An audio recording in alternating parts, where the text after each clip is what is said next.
গর্ভাবস্থায় আমার শরীরে বেশ কিছু অদ্ভুত পরিবর্তন হয়েছিল। এটা দেখে তখন অনেকেই বলেছিল আমার কন্যা সন্তানই হবে। তখন আমার শরীরের অবস্থা দেখে কেউ কেউ বলেছিল যে তোমার মুখের উজ্জ্বলতা কমে গেছে। আবার কেউ কেউ বলেছিল তোমার খাবারের রুচি দেখে মনে হচ্ছে তোমার কন্যা সন্তানই হবে বা মেয়ে সন্তানই হবে। আবার আমার ভিতর এমন কিছু অদ্ভুত লক্ষণ ছিল যেগুলো কিনা নিতান্তই অপ্রচলিত, মানে এগুলো আমি আগে কখনোই শুনিনি। কিন্তু মজার ব্যাপার কি হলো জানেন, যে পরবর্তীতে সত্যিই আমার কিন্তু একটা কন্যা সন্তান হয়েছিল, মেয়ে সন্তান হয়েছিল। তাই আমি কিন্তু আজকে আপনাদেরকে শুধু আমার ভিতর কী লক্ষণ ছিল শুধু আমি কিন্তু সেগুলোই বলবো। এগুলো আপনাদের মাঝে মিলিয়ে দেখতে পারেন, অনেক মার সাথে কিন্তু মিলেও যেতে পারে। তাই বলবো ভিডিওটা কিন্তু আপনারা শেষ পর্যন্ত দেখবেন যারা আমার প্রতি ইন্টারেস্ট রয়েছেন। তাই আর যারা লক্ষণ পছন্দ করেন, বিশেষ করে মেয়ে লক্ষণ, তারা কিন্তু মিলিয়ে দেখতে পারেন। তো ভিডিওটা অবশ্যই শেষ পর্যন্ত দেখবেন। তো আপনি দেখছেন আমার চ্যানেল ইনার মাজন, নতুন একটি পর্ব আপনাদের সবাইকে স্বাগত। যেহেতু ভিডিওটা কন্টিনিউ করছেন, প্লিজ লাইক কমেন্ট শেয়ার করে দিবেন।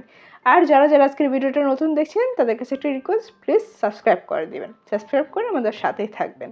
আর হ্যাঁ, ভিডিও শেষে কিন্তু আমি আপনাদেরকে একটা গুরুত্বপূর্ণ কথা বলবো, সেটা কিন্তু মিস করবেন না, ঠিক আছে? তো চলুন শুরু করি। প্রিয় মায়েরা, গর্ভাবস্থার সময়টাতে গর্ভের সন্তানটা ছেলে হবে নাকি মেয়ে হবে, এই কৌতূহলটা কিন্তু সবার মাঝেই থাকে, তো মায়ের মাঝেও থাকে। আর এই কৌতূহল থেকেই কিন্তু জন্ম নিয়েছে অনেক ধরনের বা অনেক রকমের ধারণা এবং লোকবিশ্বাস বা বিশ্বাস।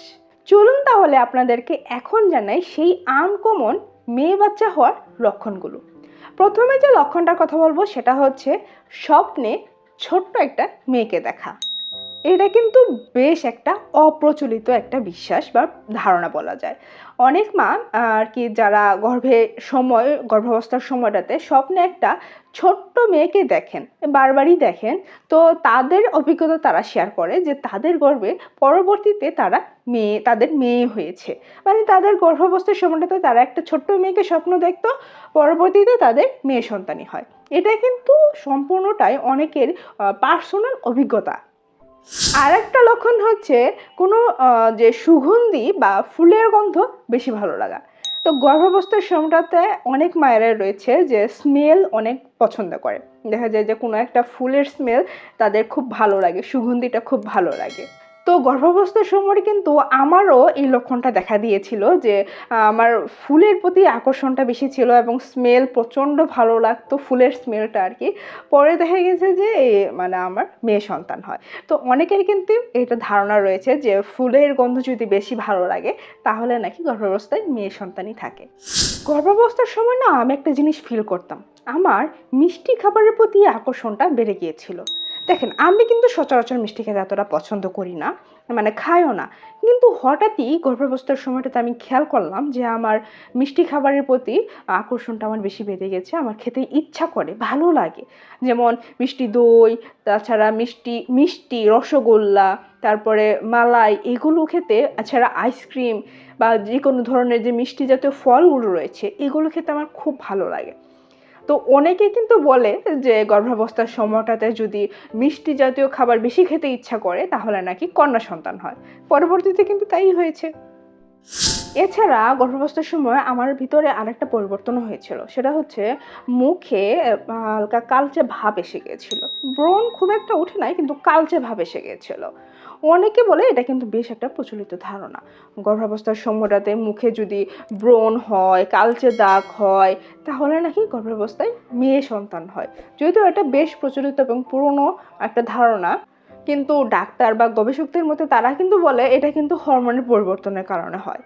তো আমি মেনে নিয়েছি যে আমার এই পরিবর্তনটা হয়েছিল গর্ভাবস্থার সময়টাতে, পরবর্তীতে আমার মেয়ে হয়েছিল। এছাড়া আমি কিন্তু গর্ভাবস্থার সময় আর একটা ফিলও পেতাম, সেটা হচ্ছে যে গর্ভাবস্থার সময়টাতে নড়াচড়া নিয়ে অনেকে বলে থাকে, কিন্তু লোকবিশ্বাসে একটা কথা আছে যে গর্ভাবস্থায় যদি বাম পাশে যদি বেশি নড়াচড়া করে বাচ্চা তাহলে নাকি ওই সন্তানটা তখন কন্যা সন্তান হতে পারে, এটা তার একটা ইঙ্গিত বা ধারণা দেয়। তো সত্যি যে গর্ভাবস্থার সময় অনেক সময় দেখা যায় যে গর্ভাবস্থায় আমার বাচ্চাটা ইনায় আর কি পেটের ডান পাশে বেশি নড়াচড়া করতো। আমার মেয়ে কিন্তু অনেক নড়াচড়া করতো, প্রচুর নড়াচড়া করতো, আমি সেটার ভিডিও ক্লিপও করে রাখতাম। তো দেখা গেল যে পরবর্তীতে কিন্তু আমার মেয়ে সন্তানই হয়েছিল। আর একটা লক্ষণও দেখা দিয়েছিল, আমি মনে করি এই লক্ষণটা হয়তো অনেক মায়ের সাথেই মিলে যাবে, যে ঘন ঘন বেশি আবেগপ্রবণ হয়ে যাওয়া। দেখেন গর্ভাবস্থার সময়টাতে এই লক্ষণটা কিন্তু অনেক মানুষ অপ্রচলিত একটা লক্ষণ হিসেবে মেনে নেয়, কারণ অনেকের সাথে এটা মিলে আবার অনেকের সাথে মিলে না। তো দেখা যায় কি গর্ভাবস্থার সময়টাতে আমি অল্পতেই ইমোশনাল হয়ে যেতাম। তো আমার অল্প একটু কোনো একটা ইমোশনাল বা একটু কান্না কান্না কোনো একটা মুখ দেখলে আমার অটোমেটিকলি কান্না চলে আসতো, বা কোনো একটা হাসির একটা ফুটেজ দেখলে তাহলে তখন আমার হাসি এসে যেত। মানে মানে যে ইমোশনটা হয় সেই ইমোশনে আমি ইমোশনাল হয়ে যেতাম। এছাড়া দেখা যেত কি ইনার বাবার সাথে আমার অকারণে ঝগড়া লেগে যেত, মানে মান অভিমান হয়ে যেত। তো গর্ভাবস্থায় এই সময়টাতে কিন্তু আবেগপ্রবণ হয়ে যায় অনেক মায়েরা। তো তখন এটা দেখে অনেকে মনে করে যে তাহলে গর্ভাবস্থার সময়ে এটা মেয়ে সন্তান হওয়ার লক্ষণ। কি আপনার সাথে কি এই লক্ষণটা মিলেছে? এই লক্ষণটা কিন্তু অনেকে বলতে পারে যে আমার গর্ভে ছেলে সন্তান রয়েছে, তাও কিন্তু আমার এটা মিলে গেছে। তো আমি কিন্তু আমার অভিজ্ঞতার কথা বলছি। তো এটা আপনাদের সাথে মিলতেও পারে, নাও মিলতে পারে। কারো ছেলে সন্তান হওয়া সত্ত্বেও মিলতে পারে, কারো মেয়ে সন্তান হওয়া সত্ত্বেও মিলতে পারে, ঠিক আছে? এছাড়া মেয়ে সন্তান হওয়ার আর একটা লক্ষণ আছে, সেটা হচ্ছে সকালে বমি ভাবটা বেশি হওয়া। গর্ভাবস্থার সময়টাতে যদি আপনার সকালবেলা মর্নিং সিকনেসটা বেশি হয়, বেশি বমি ভাব হয়, অন্যান্য সময়ের তুলনায় যদি আপনার সকালবেলায় বেশি বমি ভাব হয়, তাহলে অনেকে বলে থাকে যে গর্ভাবস্থায় তাহলে গর্ভের সন্তানটা মেয়ে সন্তান হতে পারে। তো এই লক্ষণটা অ্যাকচুয়ালি আমার সাথে পুরোপুরিটা মিলে নাই, কারণ আমি মনে করি যারা একটু আর্লি এইজে বাচ্চা নেয় তাদের এই লক্ষণটা মিলে যায়, বমি ভাবটা বেশি হয়। যারা একটু একটু এইজে বাচ্চা নেয় তাদের এই লক্ষণটা এতটা মিলে না। আরেকটা লক্ষণ কিন্তু আমার সাথে পুরোপুরি মিলে গিয়েছিল, সেটা হচ্ছে পেট গোলাকার হওয়া। দেখেন গর্ভাবস্থার সময়ে এটা কিন্তু অনেক পুরনো একটা বিশ্বাস।